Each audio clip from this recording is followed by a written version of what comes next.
જીત નિશ્ચિત કરી લો કે જીતવા માટે શું કરશો. તમે પેરેટો સિદ્ધાંત વિશે તો જાણતા જ હશો કે જેને 80-20ના નિયમ તરીકે પણ ઓળખવામાં આવે છે. અને ન જાણતા હોય તો હું જણાવી દઉં કે સૌથી સફળ 20% લોકો 80% પૈસા કમાય છે અને નીચેના 80% લોકો માત્ર 20% જ પૈસા કમાય છે. આ બાબત બધી જગ્યાએ લાગુ પડે છે. એક કંપનીએ તેના આખા દેશમાં ફેલાયેલા કેટલાક હજાર લોકોના થોડા વર્ષો પહેલાં આ 80-20ના નિયમની ચકાસણી કરી.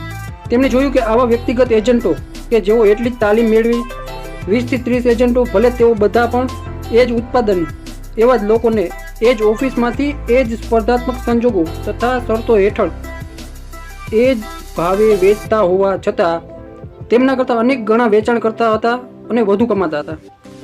આથી તમારું લક્ષ્ય પણ ટોચના 20%માં પહોંચવાનું હોવું જોઈએ.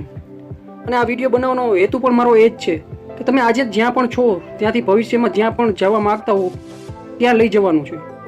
તો હવે એક સવાલ એ પણ છે કે આ 20%માં એવા કયા પાસાઓ થકી તમે પહોંચી શકશો. કારણ એક જ છે કે તેમણે તેમની લાઈફમાં જીતના પરિબળો વિકસાવ્યા છે.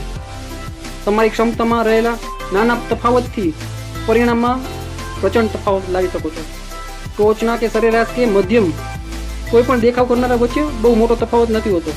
મોટા ભાગે થોડીક નાની વસ્તુઓ કરીને એ લોકો આગળ આવતા હોય છે. આપ તમને એક ઉદાહરણ આપું.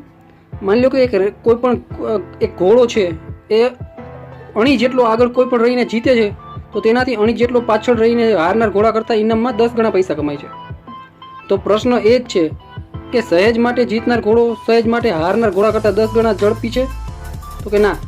શું તે 10 ગણો ઝડપી નથી?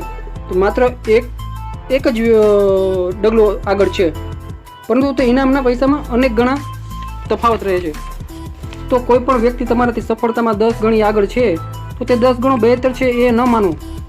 કેટલીક વખત એ નાની બાબત હોય છે કે જેનાથી તે વ્યક્તિના પ્રભાવમાં અનેક ગણો વધારો કરતી હોય છે. સહેજ થોડાક વધુ સારા બનો.